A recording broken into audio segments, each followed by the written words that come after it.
I'm really excited to have the chance to talk to you today about ethical supply chain operations. And hopefully the slide will advance. Team, I'm going to start presenting. Hopefully you'll figure out how to show my first slide. Okay. So I wanted to talk about ethical supply chain operations because it fits our theme this year on partnerships for SDG action so well. It's a great example in the electronics industry of illustrating the essential linkage between industry collaboration and leadership by individuals and companies to drive that collaboration forward. But before I dive in, I'd like to put that effort on ethical supply chain in a broader context for us. At HP, we look at megatrends that are driving technology and global change, and the SDGs respond to many of those same megatrends. So we look at population, a growing urban middle class, climate change as critical megatrends driving our business. You can sum some of those changes up by the statement that in 2050, when a baby born today would be just 30 years old, we'll need 2.3 Earths to support ourselves. We have just one. That clearly can't happen.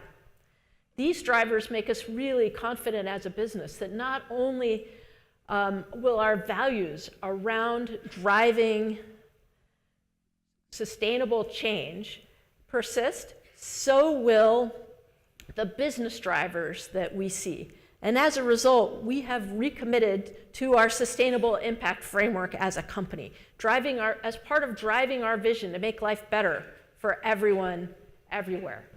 We envision a low carbon and more circular economy, themes we've been talking about today. A world in which diversity and inclusion are a source of creativity and innovation that we need to move the world forward, and where dignity and respect and freely chosen labor are hallmarks of work. And finally, a world where quality education is a feature that helps communities to thrive. We know achieving this vision won't be easy, but we embrace the challenge as we have others because important progress is never easy. More than 15 years ago, as the IT industry began to globalize and outsource, we set out our industry-first IT code of conduct, expressing our commitment as a company to treating people and communities with dignity and respect. The idea initially was greeted with skepticism, frankly, both inside the company and outside by suppliers. But 2 years later, we had an industry partnership, several leading companies coming together, partnering to accelerate progress across our shared factories and across the industry. That was a tough negotiation to come to a common set of standards. I remember particularly the labor standards. As we talked about what those standards would be and what we could all align to, there was a head of human resources for a large electronics company there. And he got quieter and quieter, and he got redder and redder in the face, till finally he burst out, "I'd get fired if I brought that back to my management." That ended up being part of the standard, and formed the basis for the industry association now referred to as the Responsible Business Alliance that includes more than 100 companies and nearly $5 trillion in annual turnover. In the years that followed, we learned that actual change was even tougher than negotiating standards.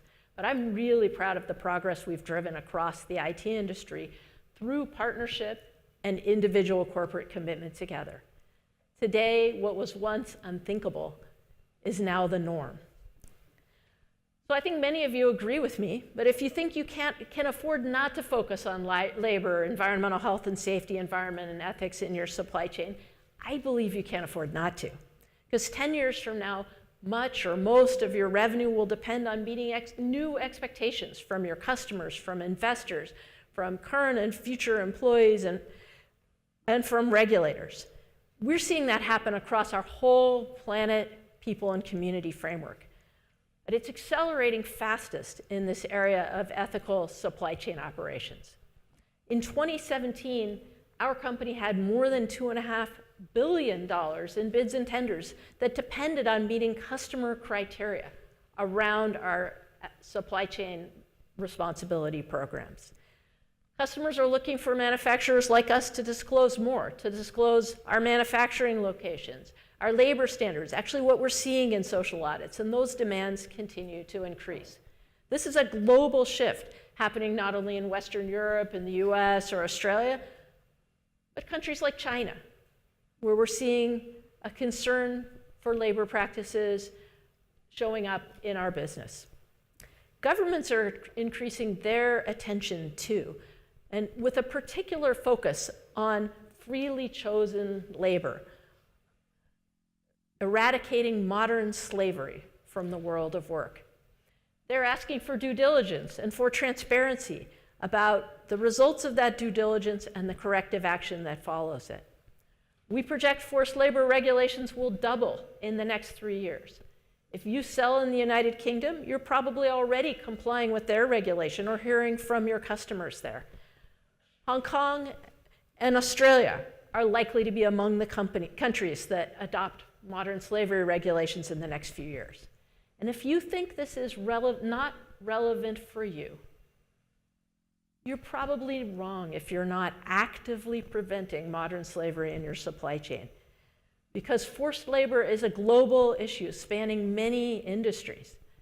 Roughly 25 million people, 3 out of every 1,000 workers, are trapped in jobs they cannot leave.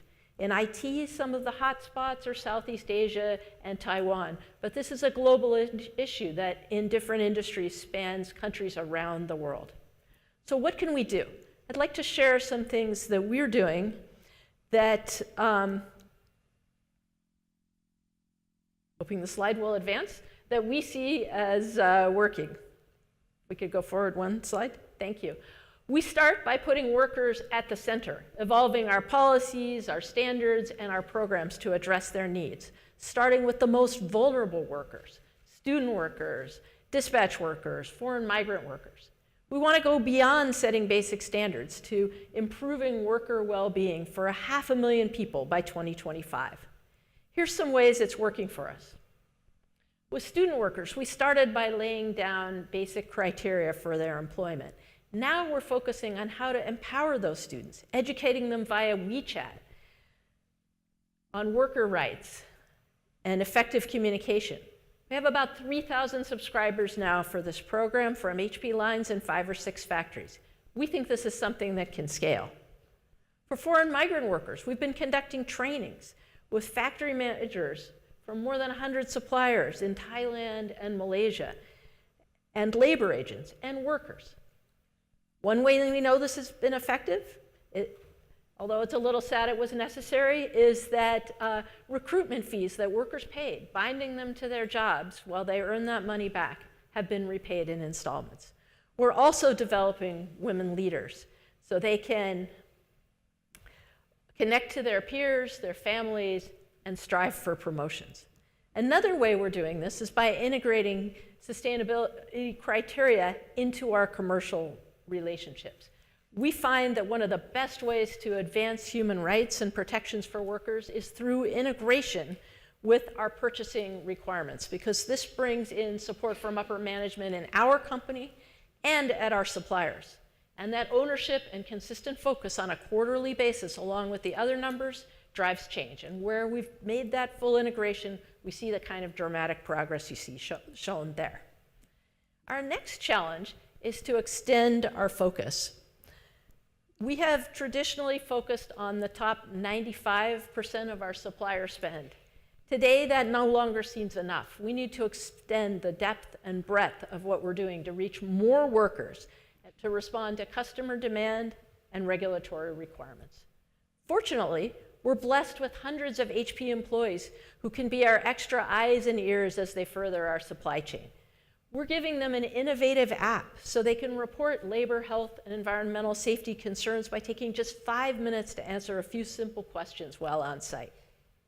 So what should you take away from these efforts to ensure work is safe, freely chosen, and protects communities? For me, it's that the issues are too large to tackle individually. The only way to drive change for workers is to collaborate inside companies, across supply chains, and across industries. David Packard, one of HP's founders, said it best to us. The betterment of our society is not a job to be left to a few. It's a responsibility to be shared by all. So I want to leave you with a call to action. What will you do to drive a sustainable impact and advance human rights and the Sustainable Development Goals by putting workers in the center of your supply chain? Thank you very much.